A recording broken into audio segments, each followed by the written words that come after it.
Hello and welcome to another episode of the Silk and Steel podcast. I'm your host, Carl Zha. Today we have a very special guest, a returning guest, in fact, on the Silk and Steel podcast, Mr. Dana, all the way from Shanghai, China. Dana Showtime is he's often been referred to as the godfather of the Chinese hip hop for introducing rap and hip hop to China. But I think you will do a better justice introduce yourself to my audience. So Dana, can you do a brief intro on who you are and how you end up in China? Sure, my pleasure. Peace and blessings, love and light. This is Dana, aka Showtime, from the almighty Iron Mike, reporting live in the People's Republic of China in beautiful Shanghai, the city of dreams, which has been my home for nearly a quarter of a century, actually over a quarter of a century. I moved to China in 1999. I came over just a young man fresh out of college, an adventurer. I had a lot of passion for hip hop, and I kind of plugged myself into this burgeoning hip hop scene. I'm considered one of the godfathers and pioneer of the hip hop movement. I've had a long journey in China. I've done a lot of things. Wore a lot of different hats. But I'm proud to call it my home. And apparently, according to the record, there's no other African American that has lived as continuously in mainland China in the history of the People's Republic of China than me. 26 years. Got a couple good friends that moved to Hong Kong in the early 90s. People were moving there at that time, but no one really has lived in the People's Republic of China for a quarter of a century. And I've had the opportunity to travel far and wide across the country, over 60 cities.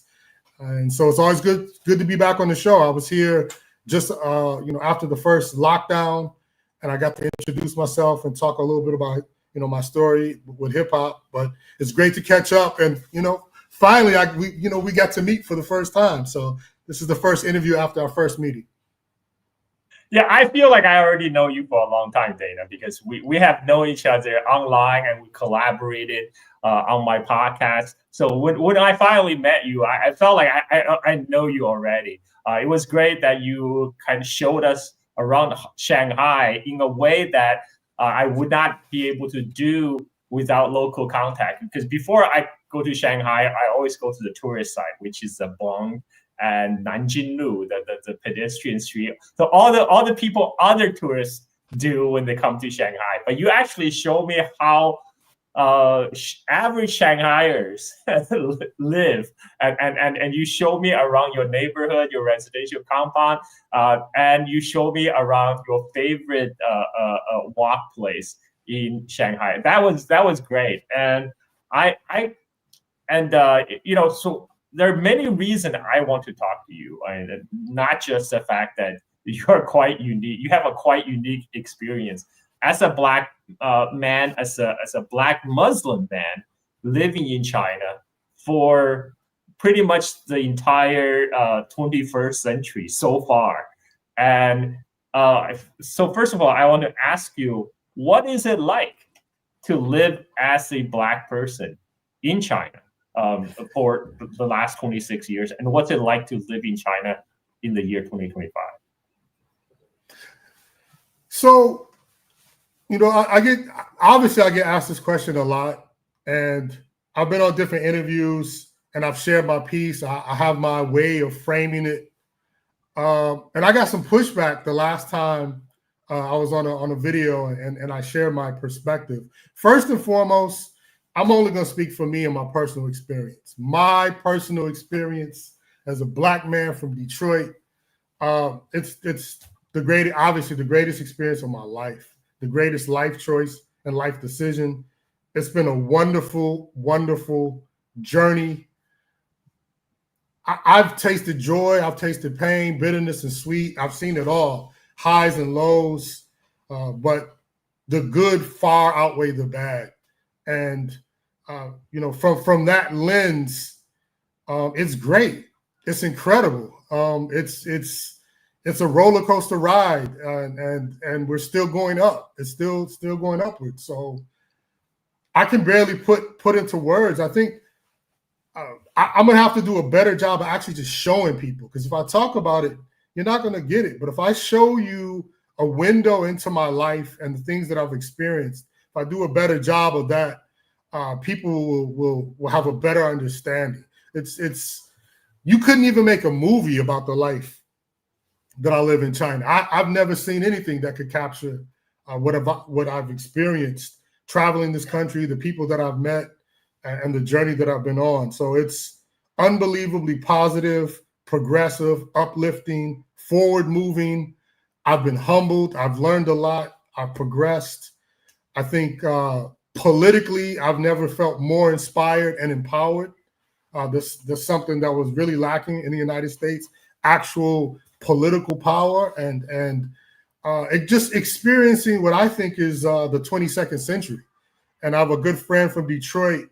We're working on a project, the 22nd century. In the future, we'll get that content out there for people can see. But there have been some movies and documentaries. There's probably 6 or 7 documentaries already out in the market that have followed my life. That's how, and none of those documentaries, they barely touch the tip of the iceberg. So that's like 12 hours of content already out there. Like, what more do I want to show? But there's so much more. Damon Dash, the guy that discovered Jay-Z and Kanye West, he came out over a decade ago, and he has a film, We Went to China. I'm heavily featured in that. There's a documentary, The Story of the Iron Mike. A lot of these things you can find. And then as well as Google and YouTube, you can see a little glimpse into the world that I've been able to experience. But to answer your question, I can't think of a better place on the planet Earth for a Black man from America to be than the People's Republic of China, 10 toes down. So it's been incredible. Well, on that note, I'm going to ask a question I'm sure is on everybody's mind. What is racism like in China? Have you experienced racism? So this is a very interesting question. And the way that I want to answer it is very delicately. So usually when I do, and I tell the story how many African Americans and Black people in China make the statement that there's no racism in China. I didn't make this up. There are countless people that feel the exact same way. But that belies the reality of everyday experience with random people, one-off experience, various microaggressions. There's definitely levels of discrimination within Chinese society. Certain industries cater towards certain people. There's certain bias. If you look in education, in advertising, two areas where I worked, for years, for decades, that I know really well, you can still find discrimination. It's very in both of these fields. I think one of the reasons it's hard to address like discrimination in many countries, it's invisible, and there are many barriers. First and foremost, it's completely illegal to discriminate. So it's against the law. So you have to know your rights over here. And if you catch any company or business discriminating you on the basis of your racial identity or skin color, best believe me, you have a case. And if you can document it, you can get your due justice. A lot of times in education and advertising, there's all these middlemen. So you have these middlemen agencies that are online, that are recruiting and trying to find people. And they're the ones that do the filtering, and they're the ones that it's really hard to punish. So you'll have someone that'll make an advertisement saying, we want a single white, blonde, European looking teacher, or we need actors, Black male act. They'll get very specific. And so if you're looking for work, you'll see quickly, you can judge by a lot of these middleman agents, some of the bias. And there's always been, I can tell you countless stories. I know so many stories of individual acts where you can say it was a racialized encounter. Unfortunately, I can only, count probably 2 or 3 that really ended in tragedy, where someone got, killed in a conflict. But the reason I struggle with answering this question, Carl, is because racism has been politicized. And I've noticed the problem now. I've identified the key problem. I've been away for 25 years. There's a lot of things that have changed in the education system, in the university system. And somehow, some way, they've pulled this magic trick on the university kids, and where they basically universalize injustice. So people are going to school and they're learning about imperialism, colonialism, racism.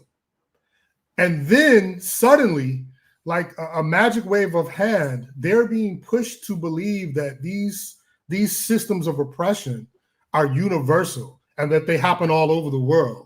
And that's how people are easily tricked into being duped into thinking that some of these non-Western countries have engaged in colonialism in anything remotely similar to what the West has. It's a false equivalence.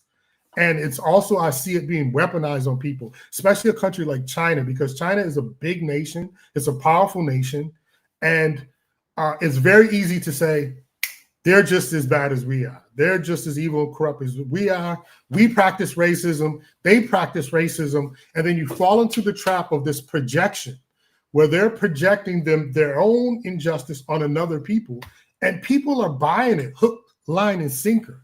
And another point that's really critical, a lot of folks don't realize that there is an actual deliberate plan by the United States government. I've seen the reports from the Department of Defense to weaponize the idea that China is a racist state. They want to use this as propaganda to even portray China as an authoritarian, Nazi-like, racist, Han ethnic state that is doing the same thing as white supremacy. So basically, they can undermine confidence. They can use this as a soft power tactic, asymmetric warfare, to get common people to lose trust in China, to fearmonger. So this is a real tactic. And so I'm very careful, because there is no experience in the People's Republic of China of the type of racism that I've experienced in the United States of America. That dread, that fear, that everyday tension and aggression, that hatred, these microaggressions every day. Nothing similar. And there's no history of this kind of global Han supremacy that colonized the rest of the planet and actually brutalized and genocided and try to murder and kill people. And I've never felt threatened for my life here. And so it's really important to say that. So we need to find different language. I don't want to call it racism here, because they don't even use categories of race. But yeah, please. I agree. I think you hit the nail on the head. There's even in a lot of the teachings about colonization and imperialism in Western university, sometimes they teach it from the Western-centric point of view. So that makes the West, the imperial core, the standard, the universal norm. So that means everybody else must follow the same playbook. And this is where the projection comes from. They say, okay, well, China is now growing to be the next power. So they must be doing something very shady. Like if United States has a history with racism, with slavery, with genocide, with colonialism, then China must be doing the same thing. And as you mentioned about the issue of racism, I agree it's completely different in the two countries, because in China, I agree, discrimination exists. And in a lot of ways, there's many forms of discrimination. The urban dwellers, big city folks, they will discriminate people from the countryside. In job ads, they will have very specific requirement. For something they will say, we want young, pretty woman, 25-year-old, of the height 175 centimeters, right? Very specific, right? Right out there, out of the gate in the job description, like something that would not, fly obviously in the West. But and then there are, I think that, and there are a lot of also you could call racism, but arrive from ignorance. In case of China, a lot of racism cases come from ignorance rather than straight malice. That's my experience. I as a Chinese person who grew up in China, then living United States, I feel you can say yes, racism exists in both places, but they manifest very differently. In China, it's never kind of that aggressive, in your face, I'm gonna kill you, that type of racism that you might experience in the United States. Like there's not that kind of like the malice and the aggression. I think it makes a big difference. United States, in many ways, a lot more violent society than China. That's a different topic. But you have what you may call microaggression in China. People will comment on a person's appearance. This happens a lot, and they. And especially when it comes to people of different race, they will straight up say there's no filters in China. Like for example, I was when I was going. This is not really racism. I'm just talking about example of how Chinese people express themselves. Like when I was going through the custom, the custom lady looking at my passport pictures, because it was a picture of me before COVID. I was still very lean, very cut, and so it looks very different from what I look now. And she would just look at me, and then she looked at my old passport photo when I was, when I was still a little bit chubby, and so she's looking at the two passport photos and look at me. He's like, what happened? You were fat, you got skinny, and you are fat again. It's very direct. Yeah. Like this is how Chinese people express themselves. But I agree that discrimination does exist in China. There's all different level of discrimination, and as you talk about in like especially in field of advertisement, right? Or education. Sometimes they will specify. When they want a foreign English teacher, they really want like a white, blonde-looking English teacher, so they can present it they can advertise it to their prospective parents. Look, we got a legitimate white guy teaching English. So even if that guy could be from Romania or Russia and have an English accent, they don't care. They will take that person over, say, somebody who is from the Philippines and speaks fluent American style English, just because the other person look Asian. So they will take a white person, a non-English speaking white person over a colored person who speaks better English. So that does exist. And I agree with you that there's discrimination in China, but it's very, very different from the way it manifests itself in the United States. I don't know. What's your take on that? Yeah, I mean, well, I'm just so frustrated by the lens that's being used to look at China. I really think that we have to put that in perspective so that we can have these good faith conversations about what's happening over here. If you don't get that clear in your mind, the hustle that's being played, because when they bring up racism, they don't really want to have a conversation about racism in China.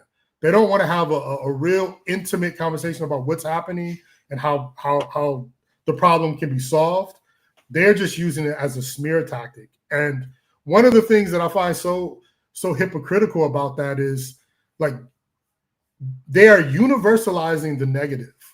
When let's say the United States is backed into a corner for something that they can't get out of, human rights abuses, racism, and their fallback, their default argument is to project, to universalize it, say everyone else does it, but it's always the negative. If you flip that and you talk about the positive things, what about democracy? What about freedom, concepts of freedom, all these things that say are positive? Why can't they be universal? Why can't we see the positive in China?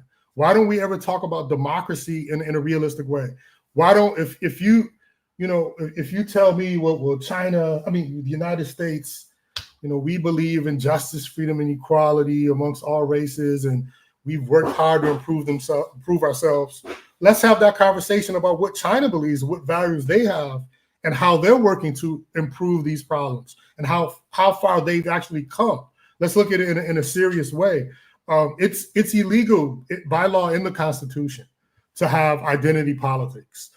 They acknowledge in the preamble of the Constitution the reality of Han ethnic chauvinism, as well as extremist views from minority groups. They acknowledge that both minority majority relations need to be balanced, and we don't want a nation that caters to the other. And so basically the way China functions is they do have tremendous efforts for affirmative action. They do care a lot about minority rights. They do care about how they treat other people, and they have laws and procedures that they put into place that I think that we need to talk about and look at more seriously than these these characters that we have. But for me, I don't even, there's so many other issues on the table right now that are so important, so critical, that it's not even a priority issue for me. These identity politics and these social relations between different groups. There's so much more that we need to address. So for me, it's like a breath of fresh air, like that pressure and that strain. It's not like living in America where racism is in your face every day, all day, not only because it exists, but because they don't have the mechanisms that China has, and they're serious about mitigating it. In the United States, if you see in the government, there's a division amongst the government if racism is good or not. Like there's people in government being racist and bigoted, and they feel like this is the way to go. That's not happening in China. They know the party line and how they should handle these issues. And so it's more about enforcement. Back home, like we can't even figure it out. So they're weaponizing racism every day. Here, it's illegal. It's literally illegal to use the media, use culture, use the public spaces to do anything to promote anything other than ethnic harmony. So that reminds me of a viral video that was circulating a while ago on X. Is this Chinese woman who happened to be dating a white person, actually dating a white man. She was giving a racist confrontation to a black person, and that video went viral. What happened was later, apparently Chinese police paid a visit to that racist Chinese lady, invited her to tea, so to speak, at the police station, and though she had to come out to do a public apology. She put out a public apology video. That just it's very hard to see that happen in U.S. where police visit you for making a racist video on going viral online. But that did happen in China. I mean, the racist person like that piece of crap did exist in China, but but it was very much being the police very quickly made her apologize publicly, very swiftly. So imagine in the United States a rapper coming out. Actually, this is happening right now with Kanye, but we'll put that aside, and it's for different reasons. But you're not going to find a rapper, especially if this rapper came out and said something that was anti-black or something crazy, and he's not going to be stigmatized. He's not going to be blacklisted. You can just say whatever the hell you want. Like, imagine the biggest rapper in China. At the peak of his fame, he's already being called out for doing like illegal acts and lewd acts. He's got songs on the radio or that he released and published that talked about like date rape and drugs and all these things that he's being called out for. And then he goes on social media for his apology, and his apology was, well, it's not my fault. I just learned this from Black culture, from Black people. I'm just a kid, I learned this stuff. And you would think, all right, what happens next? Well, in China, what happens is he was already in trouble, but that was the end of his career. He got completely blacklisted and banned, and he hasn't resurfaced till this day. It's been a decade. No music can come out. You're not like people. It was a huge uproar for him trying to pull that fast one, and for him to even believe that he would be able to get away with that justification. But yeah, there's just a different culture in society where things happen that most people wouldn't even fathom took place. I don't think most people know that story about PG-1 and why he's not around and what he did in the backlash. But for being publicly racist, you're not going to get a huge welcome in China. Yeah, that's a very, very good point. And that it was a pretty big deal within China, what happened to PG-1. But so outside of China, these kind of Chinese entertainment news it rarely get filtered through. So but maybe that will change when Chinese soft power start to spread. But for today, China in a way is kind of its own civilization, self-contained.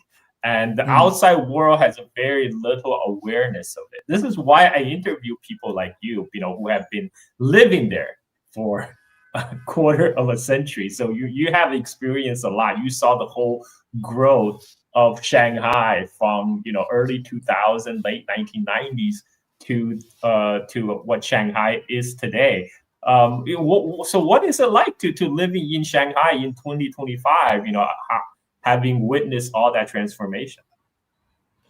Well, I think this is a good segue. I can share some of the photos from the first time that we got a chance to meet, and it was such a huge honor to meet you. It's like you said, we've known each other for so long, and I've always been trying to get you to come to Shanghai. I'm like, when you come and get over here, get back, make it to Shanghai, and I just really wanted to show you as much as I could about the local life. And so let's see if we could get some of these pictures up on our journey, our first meeting in Shanghai, and what the vibes are like.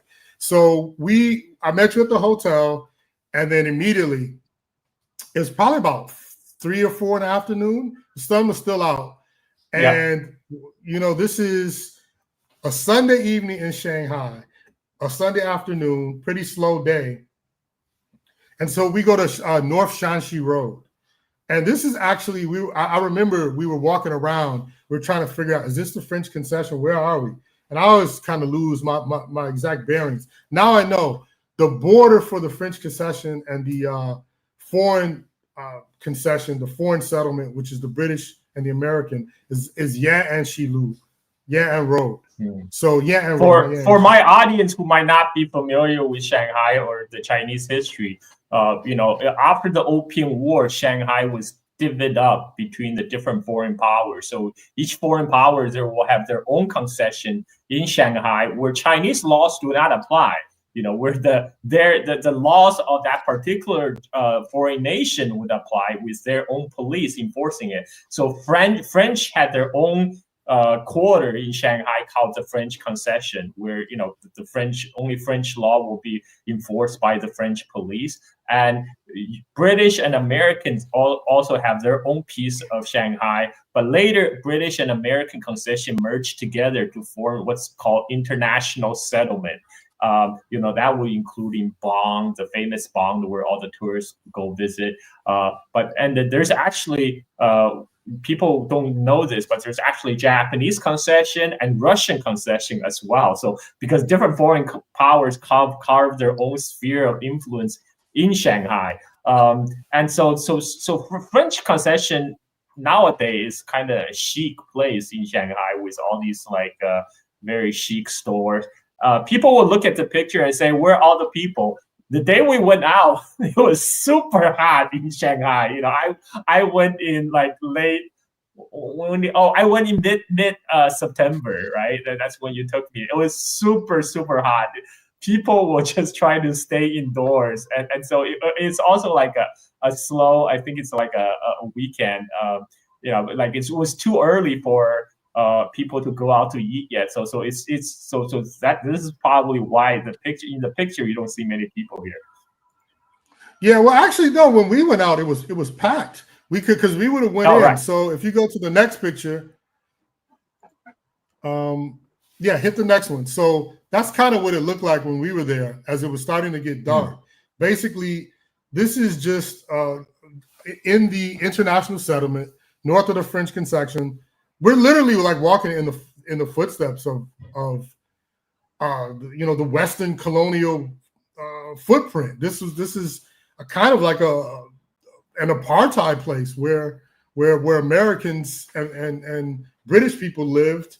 And I used to live in the old town, the old section, the old wall city where all the Chinese were put. But at one point, this was almost all exclusively British and Americans. And it's a pretty large settlement. But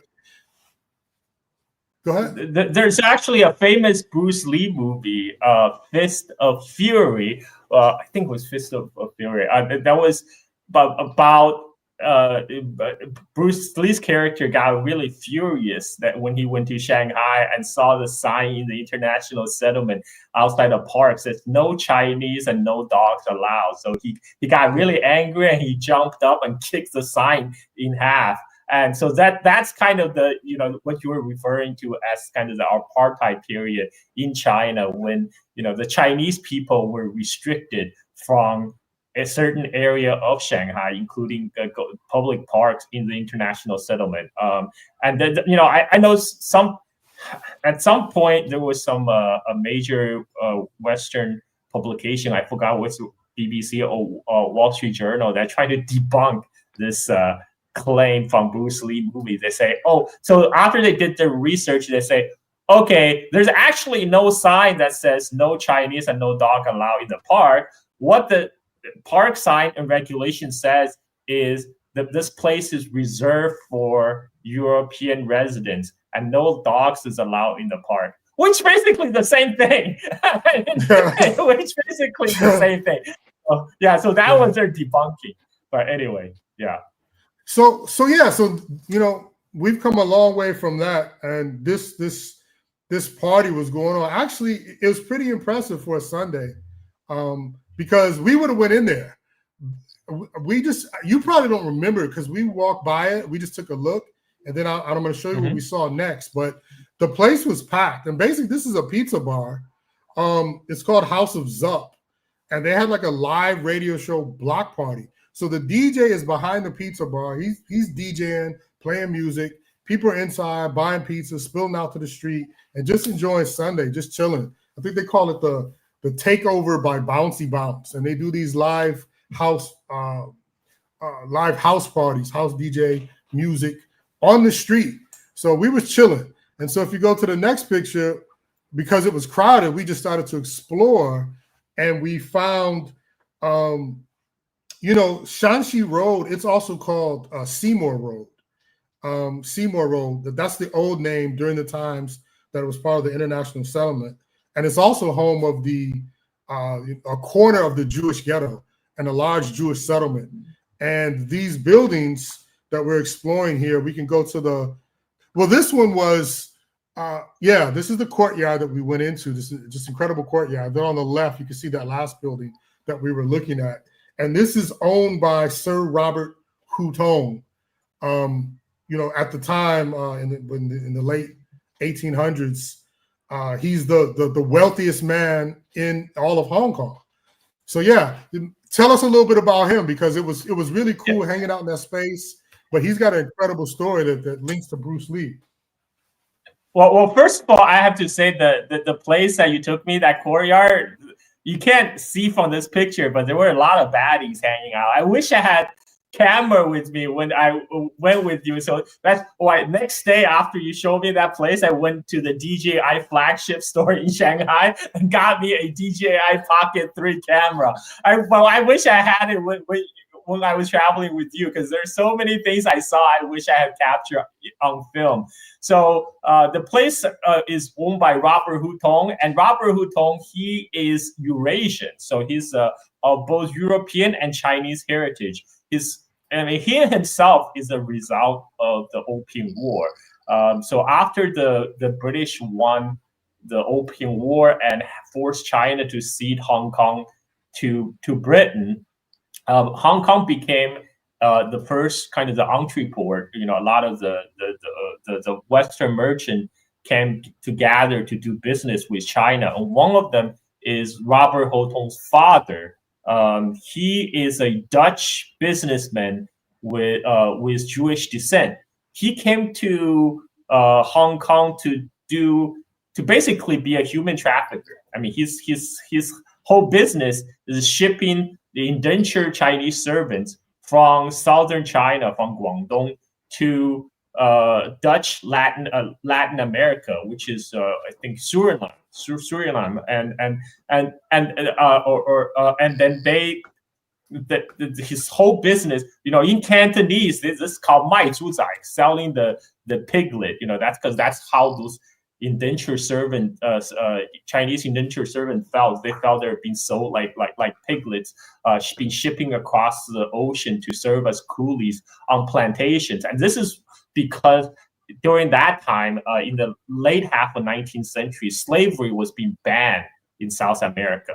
So now they suddenly lost, got cut off from the slave labor that was being shipped from South Africa, from Africa. So now the Europeans, they decide to import indentured Chinese servants from Guangdong to replace the African slaves that previously worked on plantations.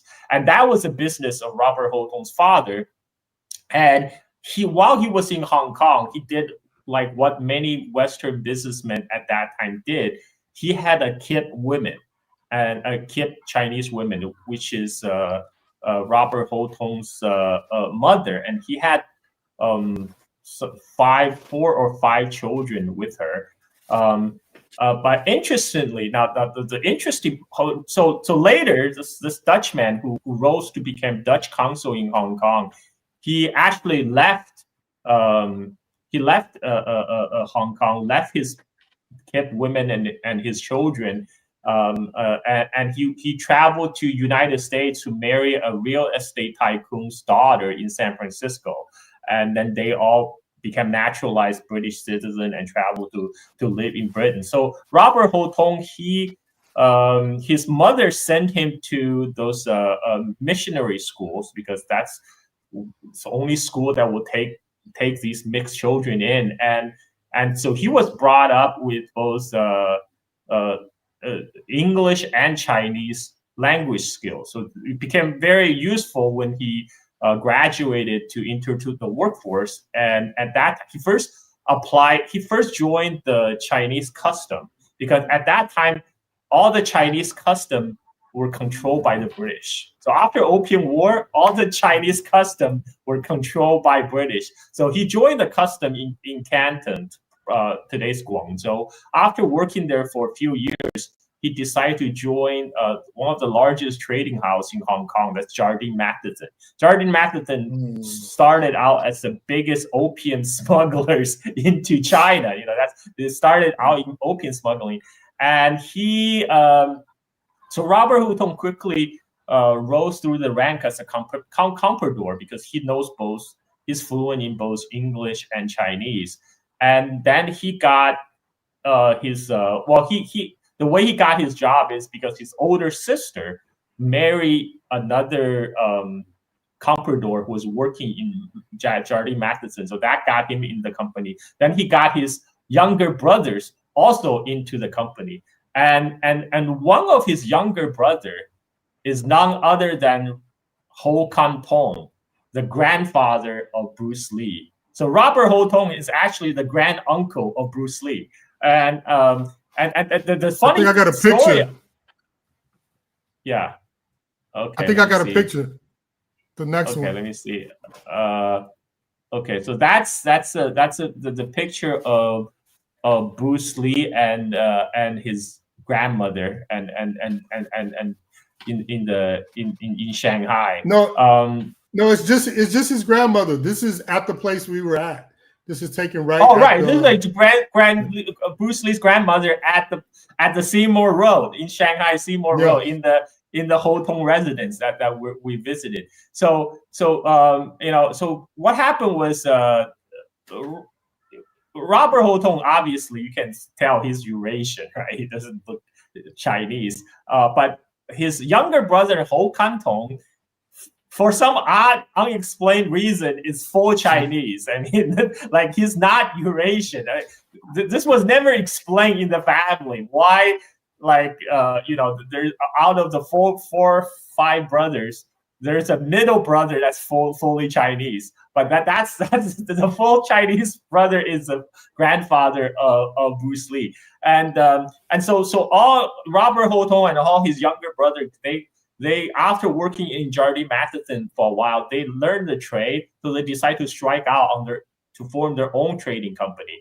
At that time, the opium business is already kind of fading, because what happened is after Second Opium War, Britain forced China to legalize opium trade. So when they fully legalized opium trade, that made planting opium also legal inside China. So pretty soon, opiums were growing everywhere in China. So there's no need to import opium from British India anymore. So there's less profit in it. So that's when companies like Jardine Matheson and Robert Hotong, they all got out of the opium business, and that they got into the business of real estate in Shanghai. So because this was a time of the Taiping Rebellion. The Taiping Rebellion spread across much of southern China.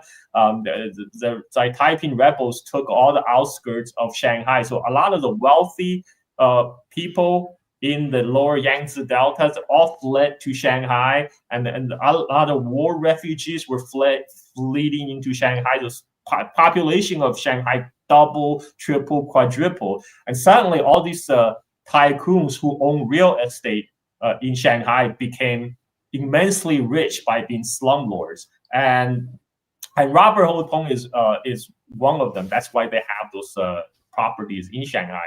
And Bruce Lee's story is another interesting story, but we don't have time to get into. But Bruce Lee actually do also have foreign ancestry, but not from his grandfather Ho Kantong, because Ho Kantong actually kept a mistress, some say a white Russian mistress in Shanghai at the time, and it's through that mistress Ho Kantong had a daughter, Grace Ho, and that was the mother of Bruce Lee. And so later, when Grace Ho was like 18 or something, Ho Kantong hosted a big party at the Robert Hotong residence in Hong Kong, where they invited Cantonese opera performers to put on a Cantonese opera show. And Bruce Lee's father was playing the role of the martial arts actor in the Cantonese opera, and Grace Ho was smitten, and then she eloped with the Cantonese opera actor that was Bruce Lee's father. So Ho Kantong was actually very angry because he's a billionaire. He was a billionaire. His daughter is not supposed to elope with some common actor, but that's what happened. And Grace Lee eloped, and that's how Bruce Lee came about. Let me see if I think I have another picture. This is a picture of Bruce Lee's grandmother. Yeah. Okay. And this is next place we went to. That's a synagogue, right? Yeah. So after we left there, just on the same block, we just walked over. But it's just, when we were there, I didn't know that Bruce Lee had a connection. I still didn't know the history of that man. But it was just so remarkable how we're just walking through history and we're just strolling through Shanghai. We're on one block, and there's so many layers. And as you were pointing out, like so many people, because that building just got opened in the past year. That area wasn't open to the public, and you didn't see it in the photos. But next to the building, there's like a 5-story building that has all these really nice boutiques, like a really exquisite coffee shop. They're selling plants. and clothes no one buys, really expensive clothes. And so all these, I guess, TikTok folks and Instagram people, everyone is there taking photos and walking in the footsteps of Bruce Lee, his grandmother, and basically in the footsteps of imperialism. Like a lot of the stuff that we're going through is built up by dope dealers. And to this next place, speaking to that, like this was the what is it, the Ohel Rachel Synagogue. Yeah, so at that time, the richest people in Shanghai is not actually Robert Hotong. Robert Hotong is the richest man in Hong Kong. But Robert Hotong and his younger brothers were richest men in Hong Kong, which, by the way, really upset the Hong Kong authorities because, you know, these Chinese people are not supposed to be wealthier than the British themselves. So they were kind of upset when Robert Hotong bought a house on the top of Victoria Peak. So and after that, Bruce Lee's grandfather, Ho Kantong, also wanted to buy a house right next to his older brother. So that's when the British governor of Hong Kong panicked, and he put in, that's the Hong Kong legislation, the 1904 Peak Reservation came out to reserve the Victoria Peak for Europeans only, because they got scared all these Chinese are getting wealthy enough to move into what they consider a European neighborhood. And so from 1904 onwards, for a long time until, you know, after World War II, the Victoria Peak was only reserved for the Europeans. And this is all because Bruce Lee's grandfather wanted to buy a house there, but the Hotongs were the richest family in Hong Kong, but they're not the richest family in Shanghai at the time. The richest family in Shanghai are the Sassoons and Kodoris. They're Baghdadi Jews. Yeah, they're Baghdadi Jews who migrated to British India just before the Opium War, and then they started their business smuggling opium from India to China, and later they transitioned again from opium dealing into real estate in Shanghai, becoming slumlords. And so they became the richest people in Shanghai, and this is why, you know, you see a lot of the old style synagogues and stuff that were there. And there was also a large Jewish presence during World War II, because during World War II, like the Chinese consul in Vienna, he would issue visas to any Jewish person who wished to flee Europe to Shanghai. Well, even though at that time, actually, you don't need a visa to go to Shanghai because Shanghai has all this international settlement. But a lot of people don't know about it. so this Chinese consul in Vienna, he would issue any passport, like visa, to any Jewish person who come to his consulate for passes to Shanghai. That enabled something like 30,000 Jewish people who fled to Shanghai during World War II. And so there's a large Jewish ghetto in Shanghai during World War II. This is where you took me next, right? Yeah, this is the same. This is the aerial view of that. Yeah, it's the same synagogue. Okay. But if you go a little bit, I believe it's moving more towards the east. You will see the ghetto area and the refugee center that housed the Jewish community at that time. Yeah. So we got a little taste of, again, this is like the first 20 minutes of us hanging out. We're going through history all on one block, and then we walk a little bit further up, and it was called Shangkang Li. So Shangkang Li, Shanxi Lu and Kanding Lu. So the cross street, Shangkang. And this is the place where we went, and it had already started to get dark by the time we were there. And this place is a nice little loungy hangout, a lot of kind of like coffee shop bars, it's kind of barista style, canopy, hang out in the under the sun, or just outdoor kind of places. Again, you couldn't see it from this picture, but when we're there were a lot of baddies. All the places you took me are full of baddies. Tons of baddies. So there's they got like a home slice pizza, Azul, this Italian restaurants, Bubba's American Barbecue. And if you go to the next one, I took you to the rink, where it's this skating rink bar, restaurant. People are skating and drinking at the same time, which makes no sense, but people are doing it, and they got all these disco. We saw a mixed couple, like a mixed Chinese and black couple, skating there. A Chinese man and a black ladies were skating there when we were there. I remember that. Yeah. So this place is just like a cool swank, place to chill out. You go to the next one, it gives you. They kind of try to make it like a modern Xintiandi. If you look at the next picture, it's a little. Apparently, it's like a Japanese designer that was behind it. But it was here while we were hanging out that I started to, ask you about your story, right? I wanted to learn more about your experience and coming in reverse, because our stories are very similar. I'm the black guy that goes to China. You're the Chinese guy that actually moved to America, to Chicago, and you landed in.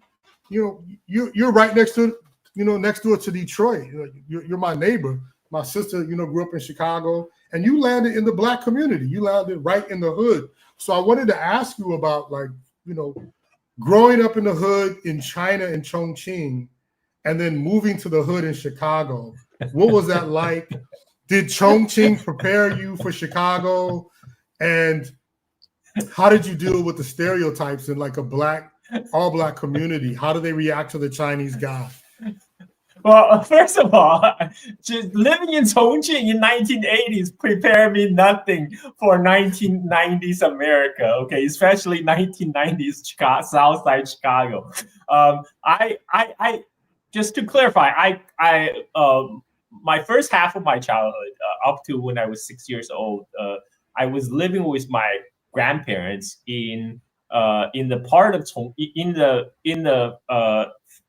in the residential compound that's attached to Chongqing #1 textile factory. So I grew up in a working class neighborhood in Chongqing. But when it's time for me to go to school, I actually went to live with my dad on the campus of Chongqing University. So it's a very sheltered. Chongqing University is a very sheltered environment. It's not really the hood.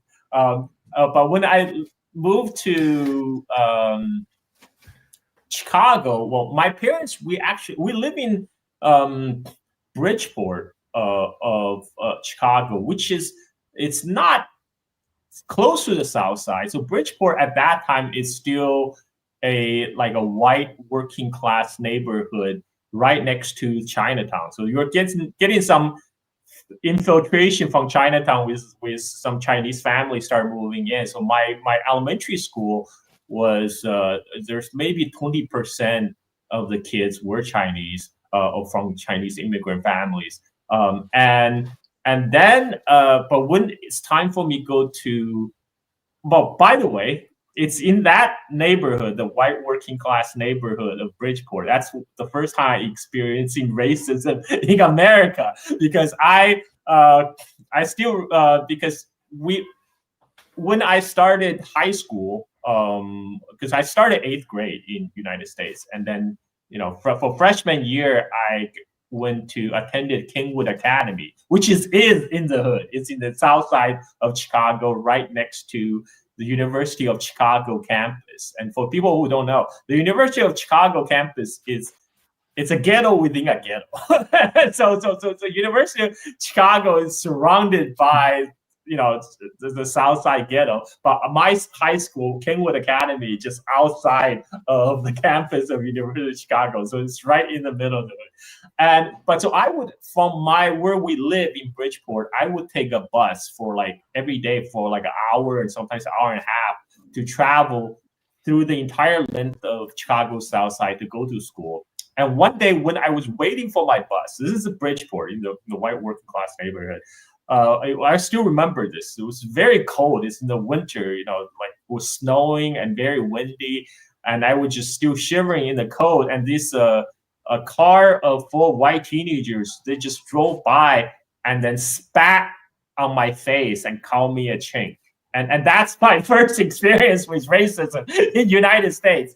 And but when I actually went to the school in Southside in Kenwood Academy, I didn't experience that because people were curious. Like Kenwood Academy is like 90%, 94% Black student body, right? That's where I went to high school.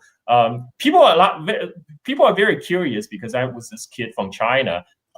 So even if they, sometimes they will ask questions, it's more out of curiosity than out of malice, which is what I say about China. China, there might be people consider maybe racism or microaggression, but it's more from point of ignorance mixed with curiosity, that it's not from a point of malice. Like in Kingwood Academy, I was never, there was never people coming here and be like aggressive in your face, like calling me a chink and that kind of stuff. I've never experienced that.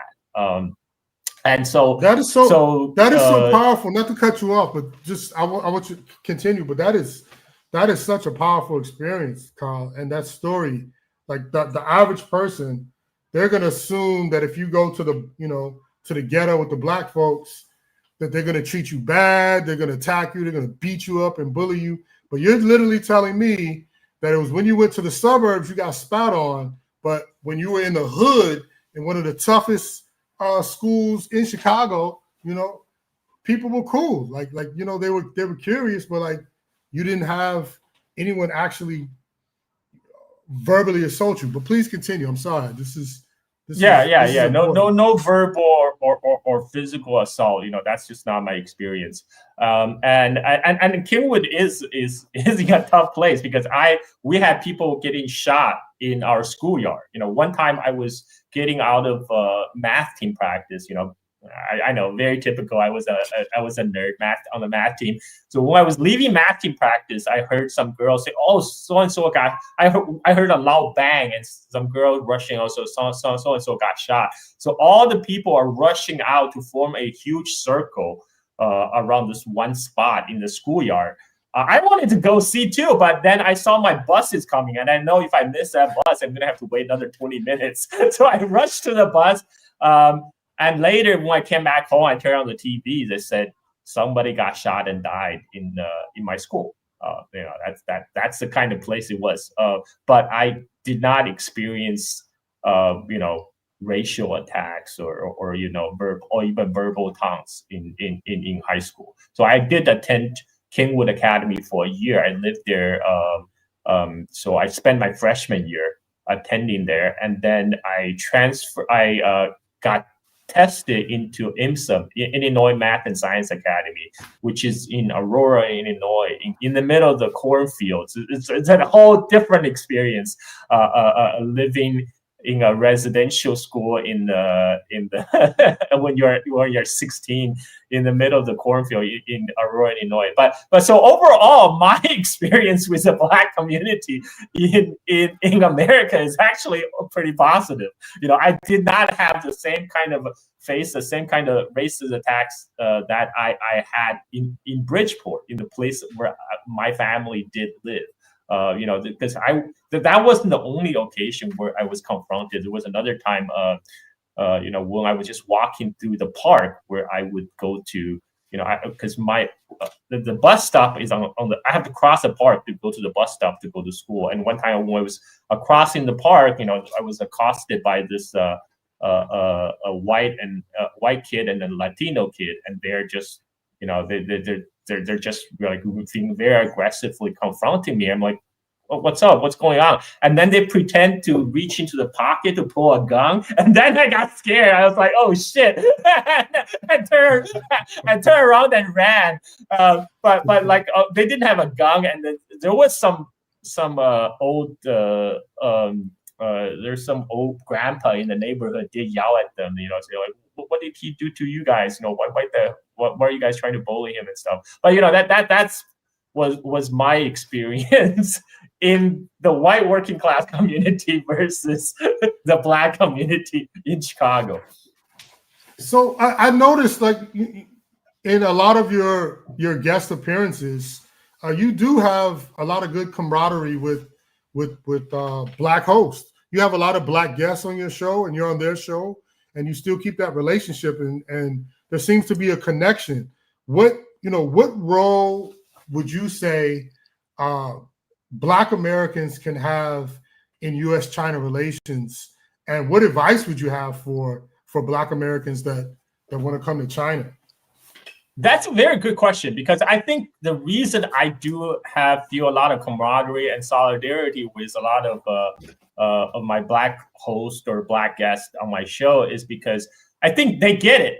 They understand. They understand United States is a racist society, and a lot of the aggression shown toward China precisely because China is a non-Western, non-white nation that is rising. This is the source of a lot of U.S.-China tension, and a lot of those Black commentators, they gets it. I don't have to explain it to them, because even with some I'm sorry, but this is true. Even with some white folks, they will deny it. They will deny because there's an element of racism. they will even deny U.S. is a racist society. I'm like, look, you live in a completely different world. You just do not have the same experience that we have. And so with Black folks, you don't have to explain that. They get it. They know how it is. And I think this is why I think the Black Americans, they can bring a totally different perspective when it comes to U.S. and China relationship. For example, when the question is asked, why do we need to be in an antagonistic relationship with China? That's a question that very few mainstream media is asking nowadays, for the past 8-10 years. The very important question, why do we need to have a hostile relationship with China? And I think that's a question a lot of the Black commentator are asking, why? I think they can bring a completely different perspective into the U.S.-China relationship, I think.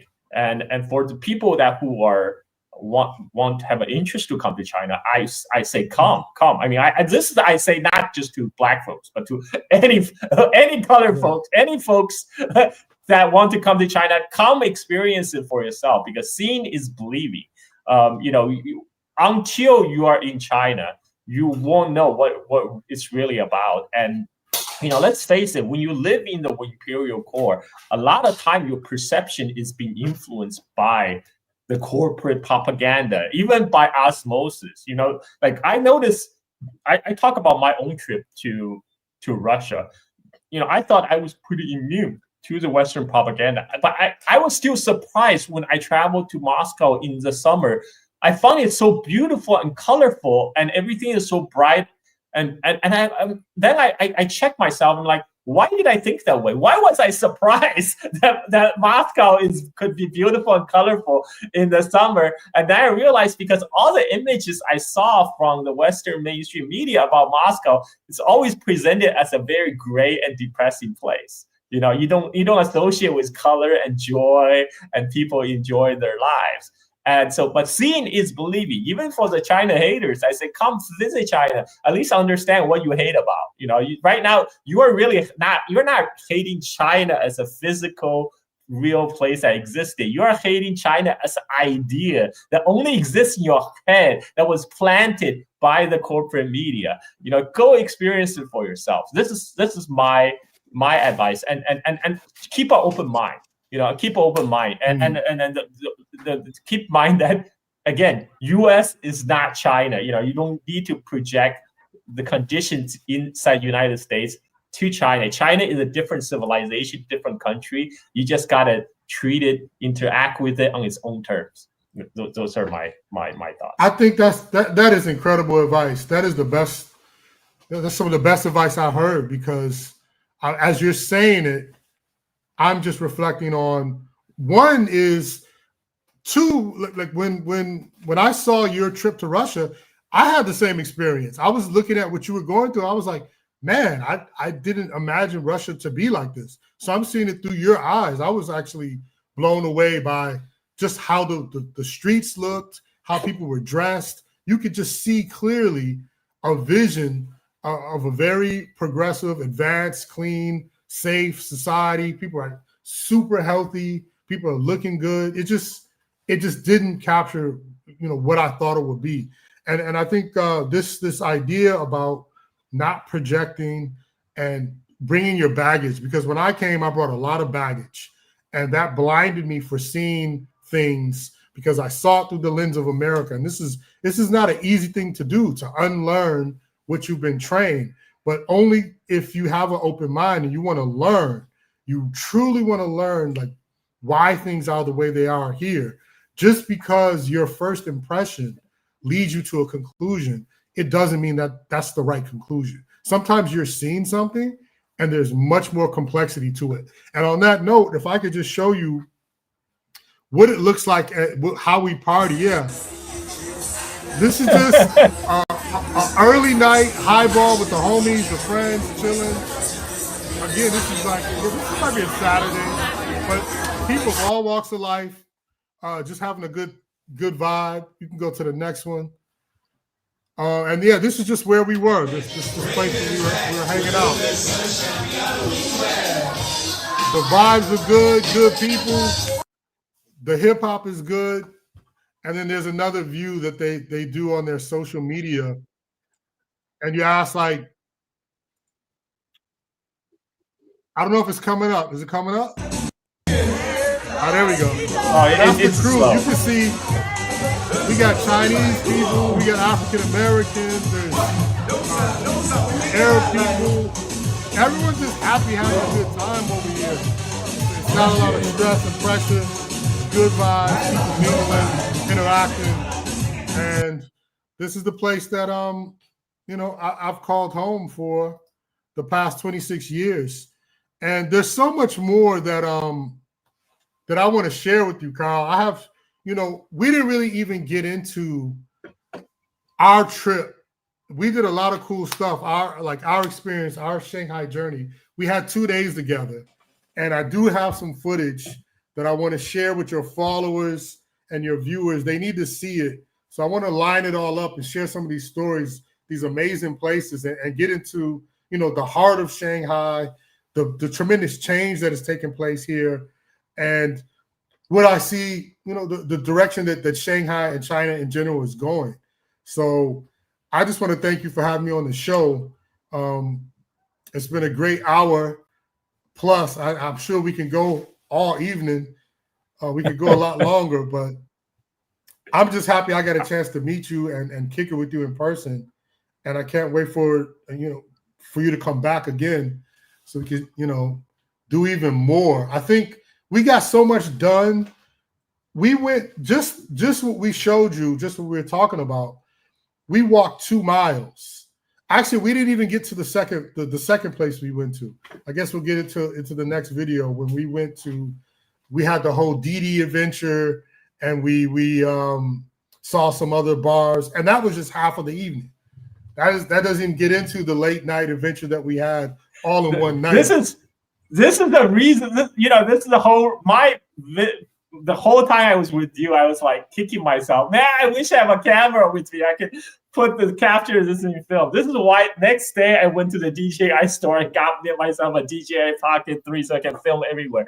I mean, like some of the stuff, it's like straight out of a rap video. You open the door into a smoky den and all these baddies all just lounging around. I was like, wow, where am I? This is great. Yeah. Yeah, the lifestyle it's unbelievable. The nightlife in Shanghai, it's always exhilarating.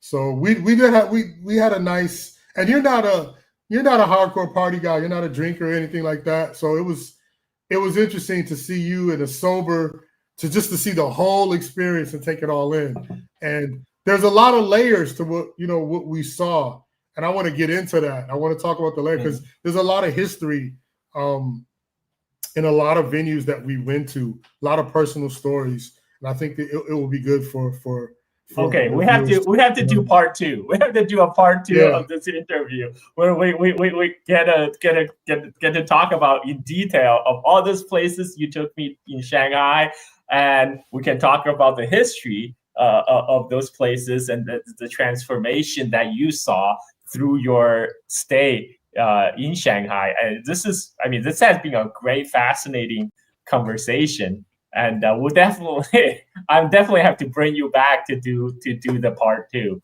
But this is great, Dana. Thank you very much for making the time to share with your peace of mind and how it really is to live in China. I think that people really need to see that and hear that. And thank you very much. We'll do this again. It's been my honor. I want to say, actually, we got to do a couple part twos. We got to do a part two on Malcolm X, because I still haven't finished telling the full story of Malcolm X in China and why I believe he was assassinated, which I think is linked to his connection with China. That story needs to be explored. I found some new information on that. We still got to we didn't finish our warrior, and I think our warrior episode. Yes. So we got 3 part twos that we have to do. And a lot no, it's going to be a series. It's not part 2. It's a series. It's going to be Carl and Dana does China, the whole series. All right, guys, you heard it first on the Silk and Steel podcast, and we'll see you. Catch us next on our next episode. Peace.